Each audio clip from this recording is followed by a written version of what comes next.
What's going on, everybody? Welcome to EdgeWorks Studios.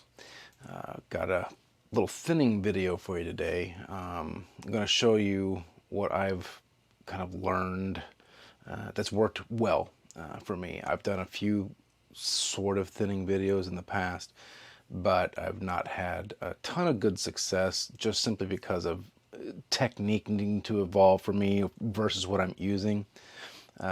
And more importantly, matching the proper stone to the proper knife that you're thinning. One of the things I've done before is used my King 400 large, that gigantic large stone, but that's not really designed for stainless steel. And if you do use it with stainless steel, it's not that you can't, but it's more designed for carbon steel. Excuse me, got hiccups. And with stainless, what it'll do is it'll plug it up. It'll glaze or whatever term you want to use, but it makes it more inefficient as you go, and it does it rather quickly. But if you use something like this right here, which is one of the ones I'm going to use today to show you, the Shapton Glass 220, this will do well for multiple different types. But if you have like a hard wearing knife, such as the ZDP 189 Bunka, you can run into issues with this because these are very friable and you can wear your stone down. I mean, I'll show you too. This thing is mega thin. They're already only 5 millimeters, you know, and I measured it, and it's about, it's close to half worn through just from my use, right? But I'm also going to use this today. We're going to do a little flip-flop and see which one does better. The Nano Hone 70 micron. As you can see there, it says 70 micron, but it also up top says NS200. They call it their 200 grit range. They don't call it 200 grit because it's a range. It's around that area. Anyway, but what I've noticed is things like Aogami, Shirogami, things like that, they work really well on these stones, especially. The Nano that I had, the 120 grit, if you guys have seen that video, they've been with me since the beginning. I did a video where I used a Nano 120 grit that I found on eBay. It's an older stone. They still manufacture it, but this particular one was older. Trying to use that on a harder steel, even this Aogami 2 Bunka there, it really can wear those out quick, especially if you don't move the stone, right? One of the things that I did just to prove a point was like on these, and you still can't really do it on these, so I want to make that clear. These are softer just because of their nature.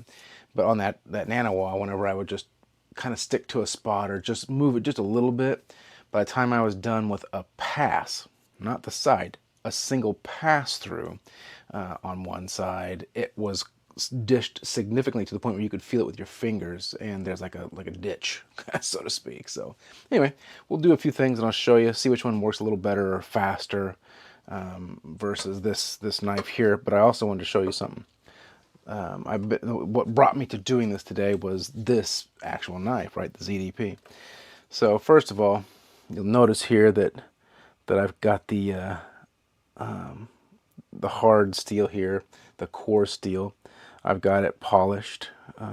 I've been working like crazy on this weekend. This ZDP 189 knife, I'm going to tell you right now, absolutely insane. It is stainless cladded, which is okay, but it's a lot of work.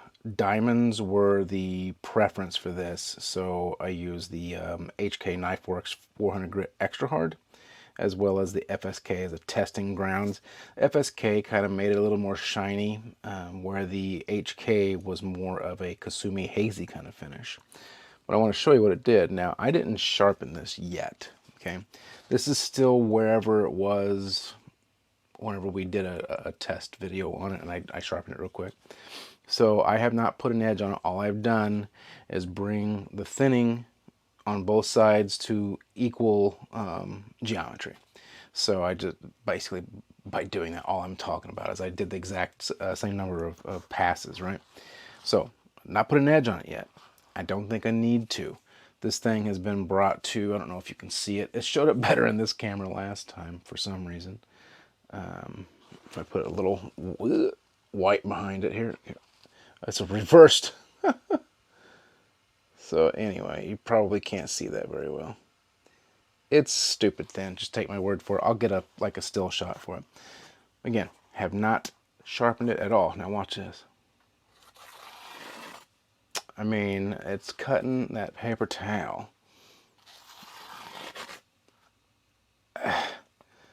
That's a clean cut. I tested it on like some onions and tomatoes and stuff just earlier today. It's a laser. So I've always thinned certain knives and stuff, but I've not done a whole lot of emphasis on it. What I would do is just kind of, whenever the cladding would get to the core steel, making it harder to sharpen, I would thin it by removing that stuff, right? Which is what a lot of people do. What I'm doing now, right today, is thinning, like thinning, removing the steel behind the edge to excess. That way you give more of a nice, like 0 point, so to speak. So we'll give it a shot here.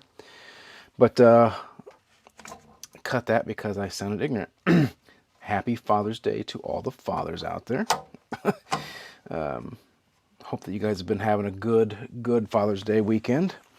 I am currently slow smoking some ribs, so I can't wait to get into those. They've been on there currently, what is it? It is 4:15. They've been on there for right about 4 hours now. So those are going to be nice and tender, baby. All right, so what we're going to do is Rick's favorite knife here, the Hatsukokoro Kurogane Aogami 2 Bunka. That's a lot of words. Now, what I did notice that works really well for keeping this as flat as possible, as long as possible, is whenever you are sharpening it, when you are thinning it, because of the nature of thinning and what it does and how it grinds, and you want to use a little bit more pressure than you would with sharpening. What I'll do, you'll see me do this, is I'll count to 10. So I'll go like wherever you put your fingers on this side, and whenever you get it pressed, like here, for example, it's going to cut it on that side, okay? If you put them here, it's going to erode away this. As you can see, I've kind of done there. So you want to make sure your pressure is where you want it to be on this other side, keeping your fingers out of the way of the blade too. But what I'll do is for example, here, we'll cover from the tip to where this finger lays, okay? So I'll go count to 10 right here, like, so you'll see this part of the stone. Then I'll move over 10 here, and I'll do 10 here. I'll usually do a 40 or a 50 count. So what I'll probably do is do 40 just for ease of demonstration's sake. Then I'll do the 10 on this side. Then when I come to the 1, 2, 3, 4, 5, 6, 7, 8, 9, 40, what I'll do is I'll go like 1, 2, 3, 4, 5, 6, 7, 8, 9, and then finish it off 10, like kind of swoop across. That way you're covering the whole stone. You're not focusing on one spot, kind of eroding it away, causing, well, problems for yourself, because then you're going to have to get your flattening stone out, level it off, and then do it again, and it's just going to be a pain, and you'll just give it up. So anyway, let's go ahead and get started real quick, and I'll show you what I mean. Make sure you got it right. Like I said, you're going to use moderate pressure, not light pressure, not intense pressure, but just moderate. You don't want to push through the stone, but you also want to make sure that you're making contact and removing steel, which is the whole point of what we're doing. Okay, there we go. See, there's 10. Go to the middle. 10, this side. 10, 1, 2, 3, 4, 5, 6, 7, 9, 10. I didn't get all the way over to this side, but that's fine. It's not like a hard, fast rule that if you miss that or mess that up that you're, automatically going to have problems. But anyway. So you just check, make sure you're not eroding in places you don't want to erode, and then you'll move to the next section. We'll do the exact same thing all over again. Make sure, again, you're putting your pressure towards the edge and not anywhere higher, because that's what you want to do, is remove steel behind the edge. So we'll do it again.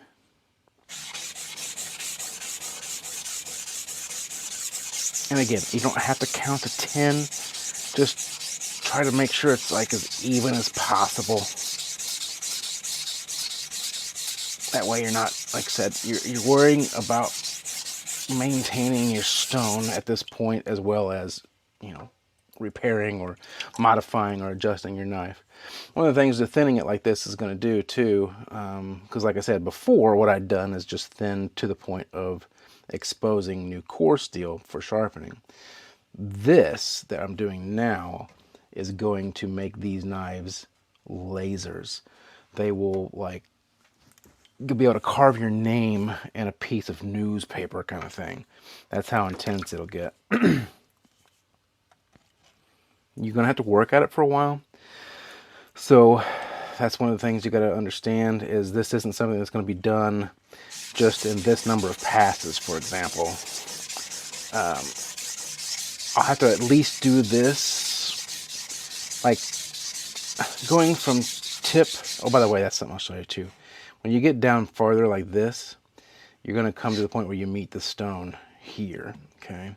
And because you're not sharpening, which would normally raise it up some, you kind of are at the furthest you can go at this point.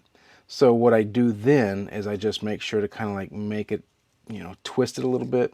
That way you can use as much of this side as possible whenever you're at that point. Like, and then rotate it whenever you come back. Just like that. Anyway, just to try again, keep it fair and even. But yeah, so you're gonna increase your knife's performance. It's like, you'll just have to see. Well, you saw the paper towel. I lost train of thought for trying to explain that to you, so I apologize. It's been a long weekend. It also will help you set up too, because you will remove more of the cladding and expose more core steel. Then you'll help have those lines, because like I was doing on the, that inexpensive Santoku and the Funayuki, however you say that. You'll see here, because I've been playing with this guy, and maybe you'll see here. Yeah, you can kind of see. It's harder to see if you haven't started the polishing stage. On the Santoku, you can see it better. It's more defined. There, you can see the core steel versus the cladding, because the core steel is shinier, especially the way that I'm doing it using my natural stones. See there? Just like that. And I love that look. That's one of the things I absolutely love. All right, I'm going to make sure the back side. You can get to a point too where what you'll do is essentially create a zero bevel, zero edge. And that's a laser beam. I don't personally want it to be a zero. I can see where it has its benefits for slicing, doing things like, you know, meat prep slicing, things like that. But unless you have an incredibly tough steel, I wouldn't want that for everything. Like if you had a zero edge on some of these steels and you went and you cut one of those giant squashes or something like that, you're going to end up snapping your edge. And that's the other thing too you want to be careful of. You don't want to do this too much. I mean, you can do this for quite a while. But you don't want to go too far to where you will erode away all kinds of cladding and it's just core steel. Because part of the strength of the knife is the fact that it's cladded. The cladding that surrounds the core steel. The more of it you expose, the less is protecting the core. So anyway, just food for thought. And the other thing too is I don't do this to every single knife. I do it to knives that have what I call performance issues.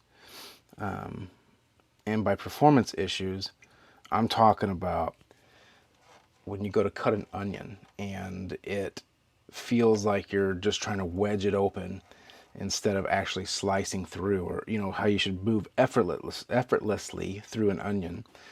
Same thing with a tomato, right? So you're cutting into a tomato, but then you're squishing it and it's like super sharp. You're slicing paper, no problem, but you can't get through a tomato. Or you're getting into an onion and it just does not slice and dice that onion like you think it should. That's usually due to the edge geometry. So that's just something to think about. And if you're not experiencing those problems, then you don't need to do it. And the other one, the obvious one, is like I was saying too about the core steel and the cladding, because you'll get to a point where if you sharpen a knife enough, and the core steel gets removed into just what's left as the cladding, you won't be able to get it as sharp as you think it should be any longer. So that'll be a telltale sign for that. And at that point, you can just remove a little bit. Just kind of do it a few times. You'll see some of it peel back, and then you'll have fresh exposed core steel. So what I like to do too before I move to the other side is I like to do this. Is I'll just go ahead and set the whole thing here. I put one finger towards the tip, one towards the back, maybe one kind of like behind like this, just to make sure I have even pressure along the whole thing. And then I'll just get a firm grip back here, making sure that the edge, like the flat part of the bevel, is against the stone. Kind of make sure it's firm. And then just give it a few passes. Again, moving it to the entire part of the stone if possible. Just like that, no big deal. Okay, what I'm going to do now is for this other side, I'll show you what it looks like first, and then we'll use the Nano Hone. I don't know how many of you are familiar with Nano Hone, but I recommend this 70 micron stone. It's a great stone. It is super like grippy. I mean, that thing, it cuts. Let me get this over here. Okay. Just had to rinse off the stone too. Yeah, this thing it's no joke. Some people will talk about, lower grit stones and how they're kind of like, I don't want to say weak, but how they, for the most part, because they're so friable and they fall apart, that that you just can't get anywhere with them, kind of thing, because they're so soft. That is not this. This is a harder stone for sure. Hap Stanley knows what's up. But like I said, he was the American. I said it last time that he was the American Shapton division. So Shapton USA. True splash and go. These do not soak up any water as far as I've seen. Well, within reason. I mean, I guess all of them will kind of absorb a little bit depending. But this is not porous. Again, it is friable. And I have wore down some of this stone, but it's not terrible at all. So that water is still standing on the surface without issue. So we're going to go ahead and start here. Show you guys this real quick. This side is nice and shiny. But you can see down there towards the edge, you kind of got that, it's kind of a, I think it's kind of the line there where you're meeting with the cladding and some of the core. Not much is exposed, but it's also kind of like a convex there almost. I'm telling you, this knife is just, it's been the bane of my existence, but this is about to completely fix it. I removed that completely on this side with just a few passes on the Shapton Glass 220. So this is the 200 or 70 micron Nano Hone. So let's see if we can get this convexing flat, which is another thing too. This will flatten your knives out. If you remember that Funuyuki from before, real quick, it had those weird areas on the edge whenever I tried to sharpen it, and it was still sharp, but it had those weird bumps. If you look at this just from that flattening session and thinning session, That is no more. This thing is also a laser.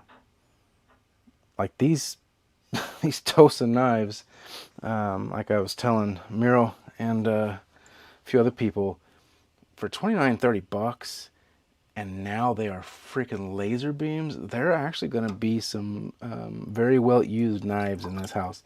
I'm going to give one of them away for my 1,000 subscriber giveaway thing. So I don't know if you guys saw that. I'm 8 away. 8. Just 8. We can do this. All right, let's go here. We can do it.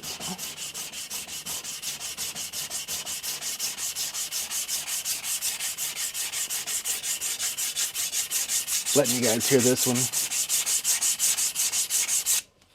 So this thing, as you've heard, it's a little different. I feel that this stone is way more aggressive. It is. There's no other way to put it. Let me get it there. Clean this off a little bit. I also like to kind of clean the stone off some when I'm doing the thinning. It helps just to kind of make sure that everything's on the up and up. You can see if there's any issues or whatever. There is no feedback for what I'm doing right now. Whenever I do use it for a putting a bevel, I will, of course, let you guys know the feedback on it. But yeah, there's no real way to tell with the thing because it's just sitting here flat. All right, let's go on to the next side. Gonna break on through. I told you about me cutting my fingertips off. So actually, one of the things that happened the other day too, I had a burr, a piece, when I flipped over, come up and jam itself into my finger. My finger. That was not pleasant either, guys. Oh my goodness. I think these knives are trying to kill me.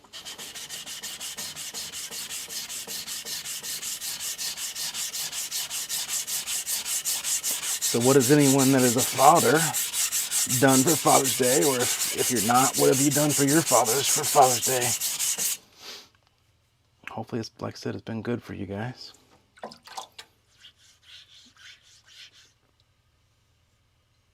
My son got me the most wonderful card. You guys may or may not know this. I think I've talked to some of you about this before, but my son is my stepson. His dad is in his life, but it's kind of one of those situations, if you know what I mean. I'm not going to say much about it because, you know, all that kind of stuff. But his dad is there, and he does love his dad, and I encourage that, and so does his mother. But his dad isn't always the best all the time, if that makes sense. So the card that he got me, it was just kind of a funny thing on the front, but on the inside it was blank. So he actually wrote in it. And he said, "I love you so much." He says, "and I thank you for being the dad that I didn't get." And I thought that was just something else. That was kind of special. That made me feel pretty good. Like maybe I'm doing something right, you know. What a good kid. Jerking on my heartstrings there. Made me lose count.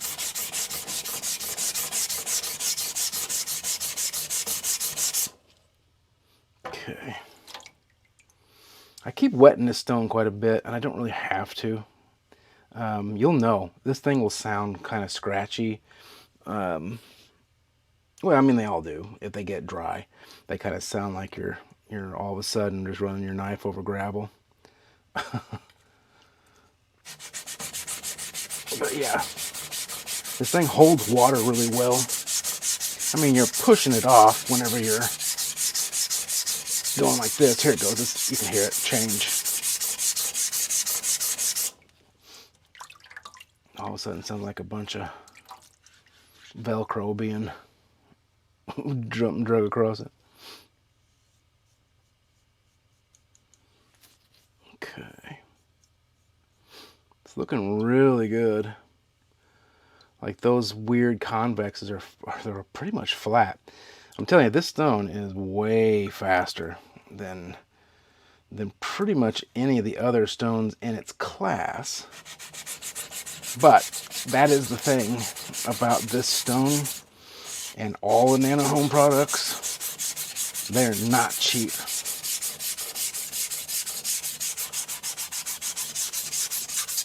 Not at all. And cost is relative, I guess. I say they're not cheap. This was 70 bucks. I mean, you get a decent amount of stone. It's no slouch. It's true splash and go. You know, you get, they say 10 millimeters. There was more than 10 millimeters on there because I made a mistake. Now, this is something I've noticed that I do quite well. If I flatten a stone on a soft stone holder, and I'll do it in an area like in my slop sink to the right over there, and I'm not watching it, and I kind of like, because again it's soft, right? It moves. And if I got the diamond plate on top of it instead of mounting the diamond plate down and then running this over the diamond plate, anyway, I'll grind one side or back corner of it lower than the rest. It's still flat but at a trajectory, so I kind of had to even it out because I'm OCD and it drives me insane. So I've actually ground off a lot more than I should have, but that's on me. That's not this stone's fault. But you get quite a bit. Was the point behind that. So I've ground off a ton. I bet I've ground off close to a millimeter, and there's still 10. So you get 11, 12 millimeters, something like that. And, oh, that's the other thing, is I ground those two knives with it. So yeah, I mean, you get quite a bit. So I'm not complaining about that there.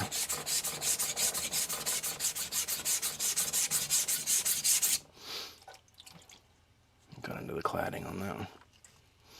The upper stuff.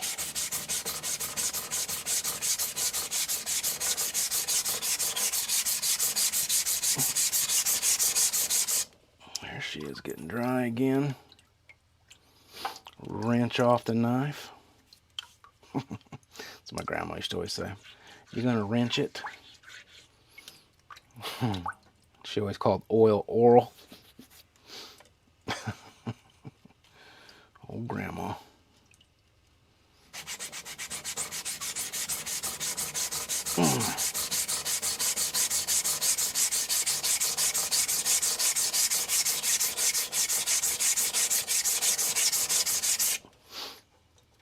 Just moving right along.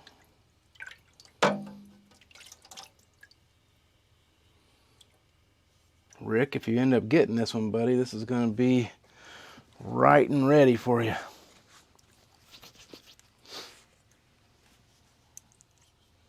This is a, like I said before, Aogami 2, and it is supposedly, and what it says is it's 63 Rockwell, so she should be hard.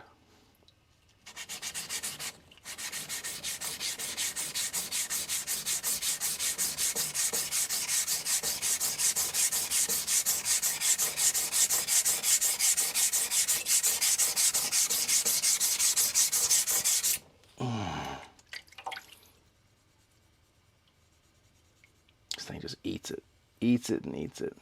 I tell you what I didn't do though on this was that ZDP 189. I did give it a few passes, but whenever I saw, I mean, it ate it, don't get me wrong,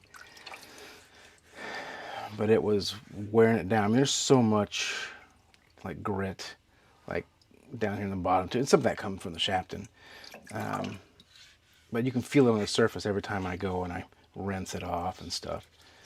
That's the only trade-off about these low grit stones. Every one of them, even if they're amazingly put together and relatively hard for what they are, they still are friable. So you still got that to deal with.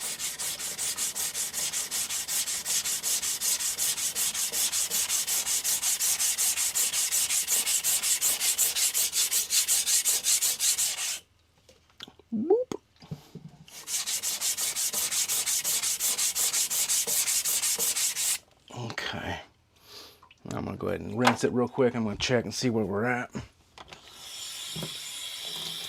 Yeah, with my Shapton Glass 220, because of how fast I felt that it was going to deteriorate with use, I ended up buying two of them because I got those on sale, like, this was a couple years back.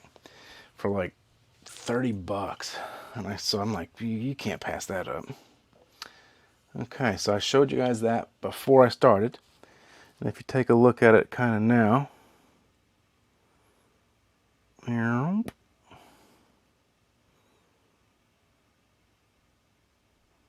it's gotten pretty flat. I don't know if you can see that. Boo, boo, boo. Again, I'll take a still. It's hard to do that, but it is indeed flatter. Because again, you could see, you know, with the shadows and stuff, you could see the like the little mounded areas. And I don't know if some of that was just because of the manufacturing and the smithing or what, but with those being smoothed out, that also makes the cuts a lot smoother.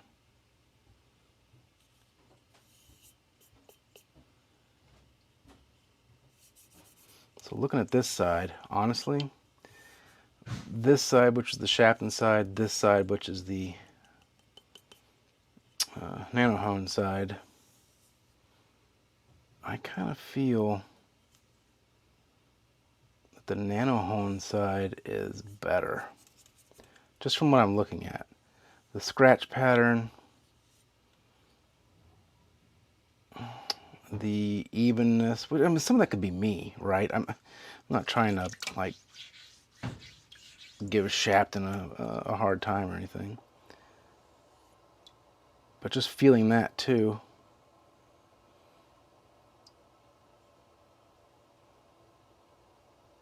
That feels pretty good, nice and smooth. I don't feel any weird artifacts or anything like that.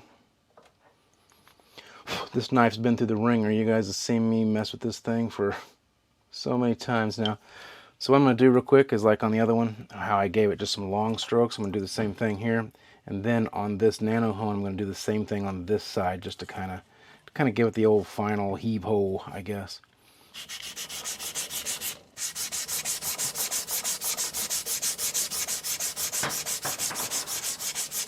Just kind of work it.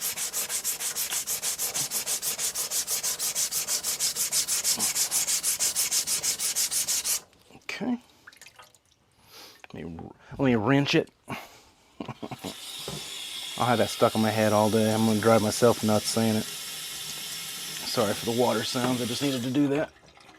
I'm actually going to build a new recording area over that sink so I can kind of do back and forth. I like to, whenever I thin, I like to have running water as opposed to a container. And I talked to Todd Carr about it, and he had a great idea. You can get like IV bags, he said, from like a medical supply store, and fill them up. You can get large bags apparently, and small bags, whatever you want. Fill it up with water, get a tube, you know, and you can get it mounted or whatever, and you can hit a little thing and turn it on. It'll flow water. So I'm going to do that too, but I also want to be able to go to the sink because I'll line the sink with stuff. I'm also building like a station out of wood. I'm going to use like Flex Seal. I'm going to use that to line the inside so it holds water. That's how I did this work surface here. Is it's all Flex Seal just on the top. It's super cushiony, waterproof. It's nice and slip proof, right? Anyway, but that way I can fill it with water and have like an actual stone storage and sharpening station that I can have adjustable things, you know, for putting stones and stuff on. I think that'd be so cool. All right, let's do the same thing on this side.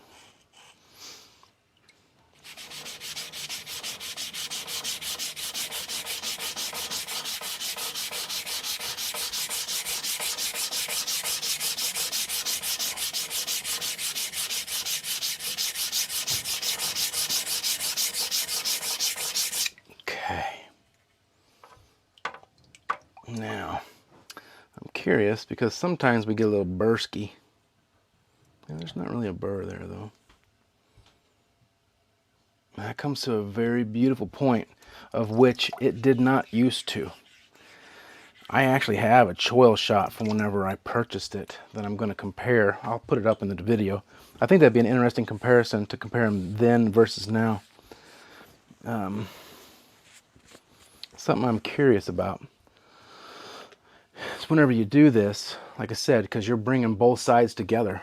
And I apologize for the weird format, guys, and if it's boring or if you don't like it, I'm just trying to explain what I'm doing with this as best I can, to maybe give you guys an idea, something to try.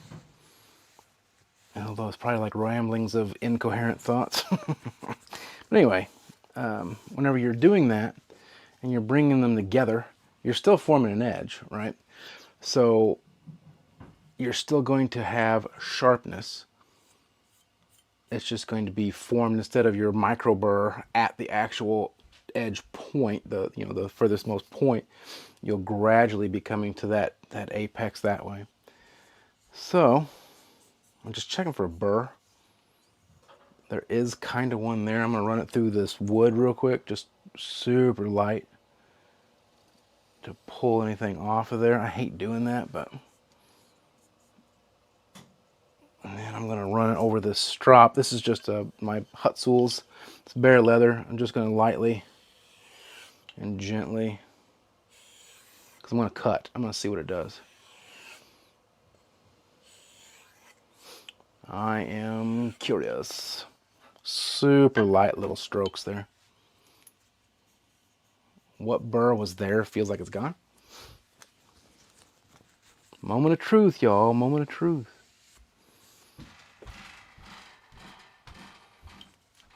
It feels stupid sharp. Okay. Well, let's just see. Just out of curiosity.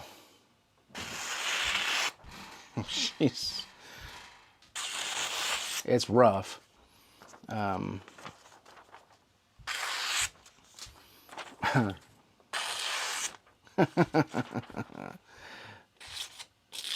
It is definitely rough, but yeah, back here in the back especially.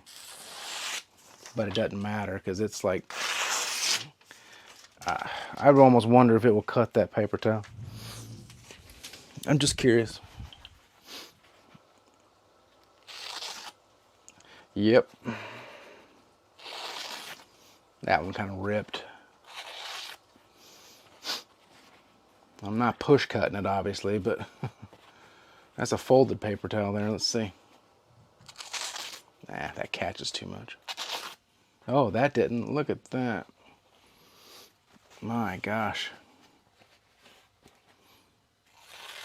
No. I'm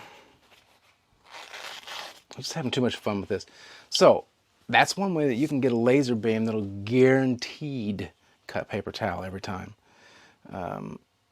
Yeah, this thing, I'm going to do a choil shot of all these that I've thinned, you know, because they're all freaking, oh my God. That's hard when that's in reverse. I'm trying to use me as a, that is so stupid. There's kind of a shot. Anyway, they all come to an extreme point. This one, though.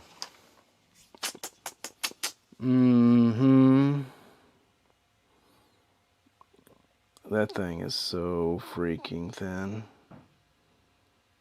Look at that. Oh, yeah, baby. Yeah. All right, guys. So, thinning. I'm going to do a more proper video on it. It's going to be long, so I'm going to make it a series. So what I'll do is I've got a couple more knives I'm going to thin just because I want to. I'm going to start out, I'm going to get stone selections. I'm going to go through the entire process, right? I'm going to go through the initial process, which is sort of what we just did, but I'm going to go through the full starting process, checking the knife, making sure it's, you know, where it needs thinned, if it needs thinned, does it need straightened, etc. Go through that process of like we just did here. Go to the next step, which would be like my Shapton Rockstar 320, for example. Continue this exact same procedure, the same way, everything. And then move from that. Sometimes I go to the Rockstar 500 or the Glass 500, doesn't matter. Then move up to like a 1000 or an 800, it doesn't matter. And then move to polishing. So the ZDP, that edge is my, or not edge, but that glossy shine is my little King 4000 grit. That little guy. Anyway, but that'll polish it up, you know, make it nice and neat. But I won't use the King probably. I'll do like maybe some of my naturals, something like that, or the Altstone 5000 or something, or the Shapton Kuramaku 5000, just whatever. But we'll move it up is what we'll do. And then when you get to that point, after using all those various different grits and continuing the same process, it's those things are like surgical instruments at that point. So anyway, I appreciate you guys tuning in. Remember, our giveaway is not this coming Wednesday, of course, the weekend after, or the week after. Doing another whetstone and an inexpensive Japanese knife. My brain is not working. I'm gonna cut that. Had to cut it because brain no worky. But we do have the giveaway, the whetstone giveaway. So again, not this coming Wednesday, but next Wednesday. It'll be for a whetstone and an inexpensive Japanese knife. We're 8 subscribers away from the 1,000 subscriber giveaway. Be sure to be looking for that one, because I'm going to run that for, once we hit it, I'm going to run it for probably a couple weeks to give people a chance to enter into it that are subscribers, to make sure everybody gets included. I'm going to give away so much stuff, guys. You have no idea. I'm going to give away a new car. I'm kidding. But I am going to give away stuff. So, but I couldn't do any of this without you guys. So I appreciate you all tuning in. I'll see you guys on Wednesday. Until then, peace.